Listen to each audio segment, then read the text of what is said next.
சொல்லி வாங்கி வந்தாங்க. மாதேவடிகள் செம்மியன் மாதேவிகள். பின்னாடி பாத்தீங்கன்னா இப்போ அவங்க காத்துட்டே இருக்காங்க, இறைப்பணி தன்னுடைய மகனை வளர்க்கணும், வளர்த்து வராங்க. இப்போ ஒரு கேள்வி கேட்கணும், என்னப்பா கண்டராஜ் இறந்து போயிட்டாரு, ஏன்னா குழந்தை, அவர் என்ன பண்றாரு, தன்னுடைய தம்பியை அரசாங்க ஏற்றுறாரு. கண்டராஜன் சின்ன குழந்தை, சாரி அந்த உத்தம சோழன் சின்ன குழந்தை. அப்ப என்ன பண்றாரு கண்டராஜன், தன்னுடைய தம்பிக்கு அரியணையை சோழ அரசனா மாத்துறாரு. அவர் யார், அரிஞ்சய சோழன். 2 வருஷம் ஆட்சி பண்ண செத்து போயிட்டாரு. அவர் யார் அப்படின்னா ராஜராஜ சோழன் தாத்தா. அவர் மேல்பாடியில போறாரு, அங்க பெரிய போர் நடக்குது ராஜசோழருக்கும் இந்த சோழர் கம்பெனியே. அந்த போய் இறந்து போறாரு. அவர் ஆற்றூர் தூக்கிட்டு அழைக்கப்பட்டார். அவர் அங்கே சமாதி இருக்கு. அந்த சோழர் செத்து போயிட்டார் போர்ல, வேலூர் போறாரு. ரைட்டுங்களா? அரிஞ்சய சோழனுக்கு பிறகு யார் வர்றதுன்னா அவருடைய மகன் சுந்தர சோழன் ஆட்சி வராரு. சுந்தர சோழன் யார் அப்படின்னா ராஜராஜனுடைய அப்பா.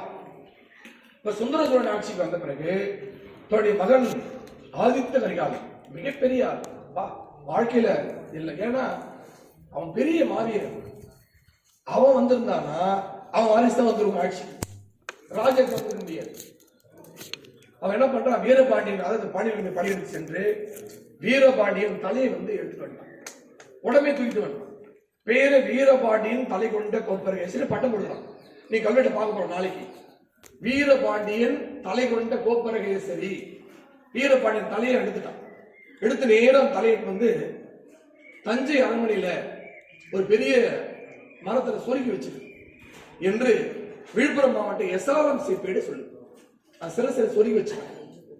அப்படி பண்ணதாலதான் அவனுக்கு சூழ்ச்சி செய்து அவன் அரண்மனையில் தங்கியிருந்த பொழுது அவன் பிராமணர்களை சூழ்ச்சி செய்து அவனை தூங்கும் போது கொண்டு சாவடிச்சிட்டாங்க.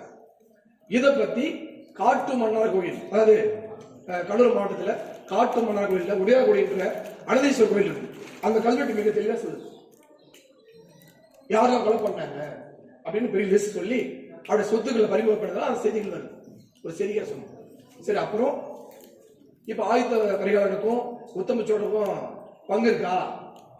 கொலையில. ஏன்னா இவன் தான் ஆட்சிக்கு வரணும். இப்ப வளர்ந்துட்டான், பெரிய ஆகிட்டாரு. ஆனாலும் அது ஒரு அப்படி இருந்திருக்க முடியாதுன்னு பல ஆய்வாளர் சொல்றாங்க. உடனே இப்ப ஆட்சி என்ன ஆயிடுச்சுன்னா சுந்தர சோழன் இறந்து போகிறாரு. இப்ப சுந்தர சோழன் ஆட்சியிலே இறந்து போகிறாரு ஆதித்த கரிகாலன். அப்புறம் உடனே என்ன ஆயிடுச்சு, பிறகு என்ன ஆயிடுச்சுன்னா இப்ப யாரு ஆட்சி வர்றது, ராஜராஜனா உத்தம சோழனா?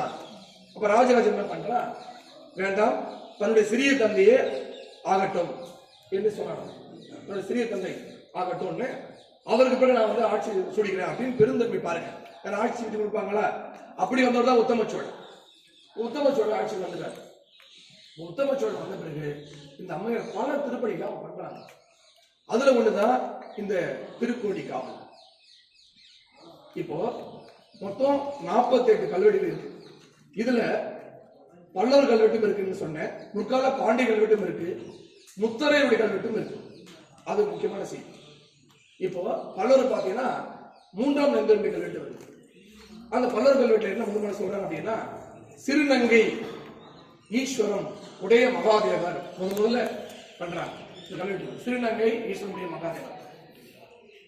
அப்ப சிறுநங்கை ஈஸ்வரம், சிறுநங்கை என்பது ஒரு பெண்ணை குறித்து அவங்க கடிதம் போயிடலாம். அது மொழி சிறுநங்கை ஈஸ்வரனுடைய மகாதேவர் என்று முதலாக பல்லவ மன்னன் 3ஆம் நெடுந்தொடர் காலத்தில் இந்த கோயில் அறியப்படும். அதுபடி கோயில் இருந்தது, பாடலாம் பாடிருக்காங்கல்ல, நம்ம கல்வெட்டு அடிப்படையில் சொல்றோம், கல்வெட்டு ஆதாரம் சொல்றோம். இப்ப அதன் பிறகு பாத்தீங்கன்னா நிருபத்துவ கல்வெட்டு வருது. நிருபத்துவ பல்லவ மன்னன், அவருடைய மனைவி வீரமாதேவி வராங்க கோயில். வந்து சாமியை தரிசனம் பண்ணி 2 தானத்தை பண்றாங்க. ஒன்று இரண்டிய கர்ப்பம், இன்னொன்னு துலாபாரம்.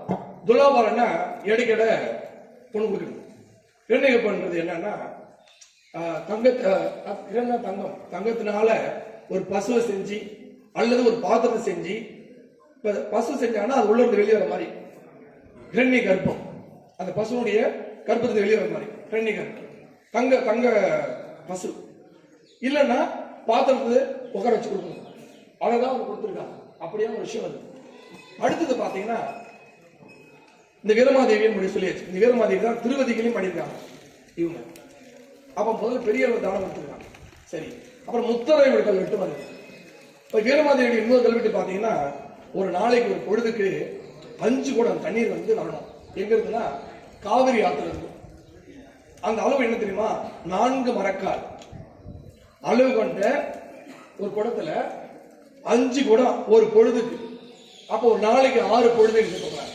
அப்ப 6 பொழுதுக்கும் 5 குடம் தான் மொத்தம் எத்தனை ஆச்சு? 30 குடம் தண்ணி தினமும் வரணும். எங்க? காவிரின்னு வரணும். அப்படி அபிஷேகம் பண்ண அதுக்கு ஒரு களைஞ்சி பொண்ணு கொடுத்துருக்காங்க.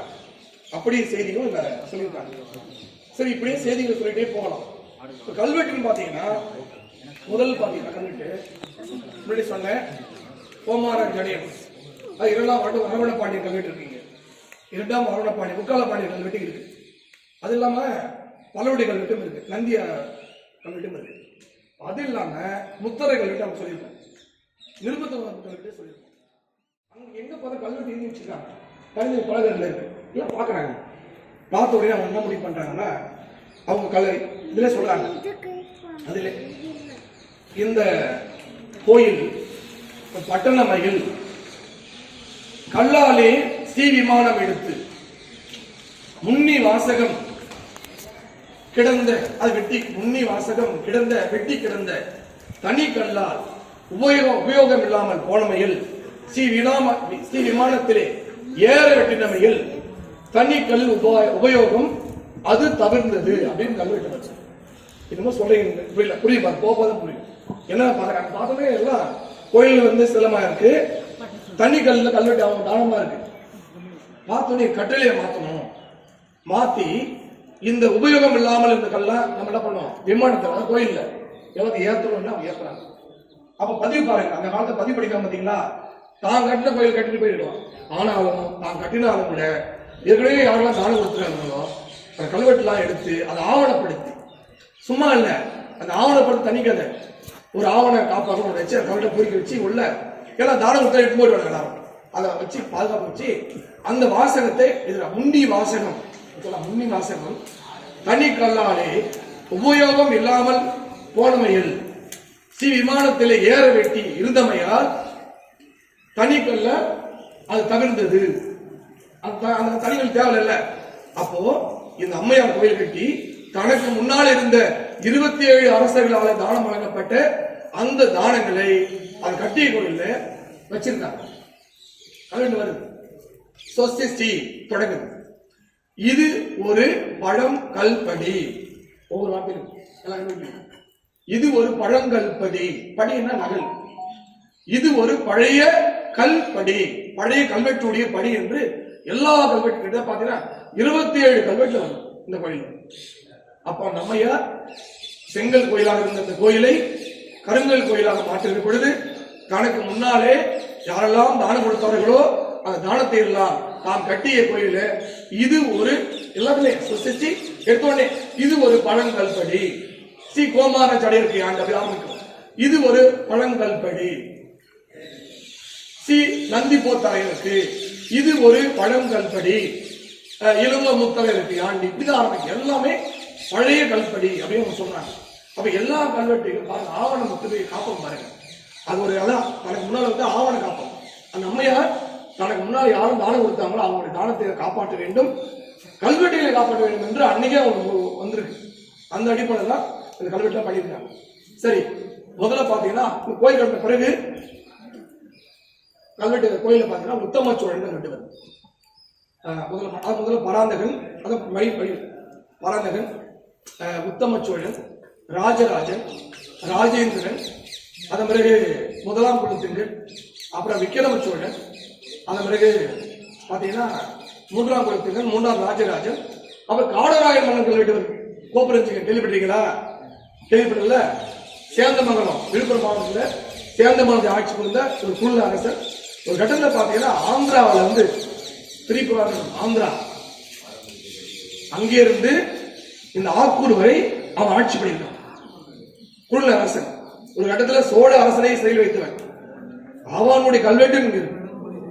அப்போ இந்த அம்மையார் என்ன சொல்றாங்க தெரியுங்களா? இவங்க ஸ்ரீ கண்டராயுத தேவர் தேவியார் உத்தம சோழரை திருவயது வாய்த்த பிராட்டியார் ஸ்ரீ செம்மியல் மாதேவியார் செய்வித்த திருக்கச்செலி அப்படின்னு கல்வெட்டு திரும்ப சொல்றாங்க.